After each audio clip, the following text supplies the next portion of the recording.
फिर एक नई कहानी लेकर जुड़ना चाहता हूँ आपके साथ। बात दिल तक पहुँचे तो सब्सक्राइब ज़रूर करिएगा।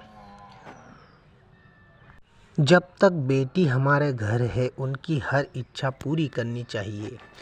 5 साल की बेटी बाजार में गोलगप्पे खाने के लिए मचल गई।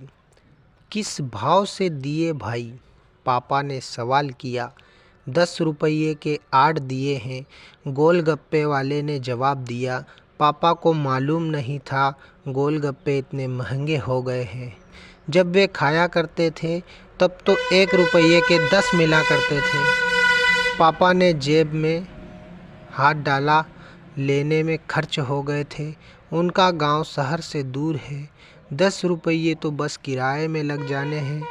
नहीं भाई, 5 रुपये में 10 दो तो ठीक है, वरना नहीं लेने। यह सुनकर बेटी ने मुंह फुला लिया। अरे अब चलो भी, नहीं लेने इतने महंगे। पापा के माथे पर लकीरें उभर आई। अरे खा लेने दो ना साहब, अभी आपके घर में है तो आपसे जिद भी कर सकती है। कल को पराए घर चली गई तो पता नहीं ऐसे मचल पाएगी या नहीं। तब आप भी तरसोगे बिटिया की फरमाइश पूरी करने को। गोलगप्पे वाले के शब्द थे तो चुभने वाले, पर उन्हें सुनकर पापा को अपनी बड़ी बेटी की याद आ गई, जिसकी शादी उसने 3 साल पहले एक खाते पीते पढ़े लिखे परिवार में की थी। उन्होंने पहले साल से ही उसे छोटी छोटी बातों पर सताना शुरू कर दिया था। 2 साल तक वह मुट्ठी भर भर के रुपये उनके मुंह में ठूसता रहा, पर उनका पेट बढ़ता ही चला गया। और अंत में एक दिन सीढ़ियों से गिरकर बेटी की मौत की खबर ही मायके पहुंची। आज वह चटपटाता है कि उसकी वह बेटी फिर से उसके पास लौट आए और वह चुन चुन कर उसकी सारी अधूरी इच्छाएं पूरी कर दे। पर वह अच्छी तरह जानता है कि अब यह असंभव है। दे दूं क्या बाबूजी? गोलगप्पे वाले की आवाज़ से पापा की तंद्रा टूटी। रुको भाई 2 मिनट। पापा पास ही पंसारी की दुकान थी, उस पर गए जहाँ से ज़रूरत का सामान खरीदा था। खरीदी गई 5 किलो चीनी में से 1 किलो चीनी वापस की तो 40 रुपये जेब में बढ़ गए। फिर ठेले पर आकर पापा ने डबडबाई आंखें पोंछते हुए कहा, अब खिला दे भाई।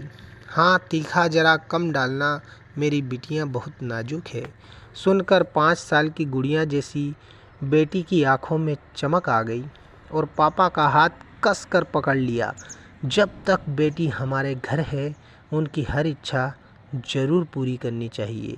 क्या पता आगे कोई इच्छा पूरी हो पाए या ना हो पाए। ये बेटियां भी कितनी अजीब होती है। जब ससुराल में होती है तब मायके जाने को तरसती है। सोचती है कि घर जाकर माँ को ये बताऊंगी, पापा से ये मांगूंगी, बहन से ये कहूंगी, भाई को सबक सिखाऊंगी और मौज मस्ती करूंगी। लेकिन जब सच में मायके जाती है तो एकदम शांत हो जाती है, किसी से कुछ भी नहीं बोलती है, बस माँ बाप भाई बहन से गले मिलती है, भावुक हो जाती है, बहुत बहुत खुश होती है, भूल जाती है कुछ पल के लिए पति ससुराल, क्योंकि एक अनोखा प्यार होता है मायके में, एक अजीब कशिश होती है मायके में। ससुराल में कितना भी प्यार मिले, माँ बाप की एक मुस्कान को तरसती है बेटियाँ। ससुराल में कितना भी रोए पर मायके में एक भी आंसू नहीं बहाती ये बेटियाँ, क्योंकि बेटियों का सिर्फ एक ही आंसू माँ बाप भाई बहन को हिला देता है, रुला देता है। कितनी अजीब है ये बेटियाँ, कितनी नटखट है ये बेटियाँ। भगवान की अनमोल देन है ये बेटियाँ। हो सके तो बेटियों को बहुत प्यार दे, उन्हें कभी भी न रुलाए, क्योंकि ये अनमोल बेटी 2 परिवार जोड़ती है।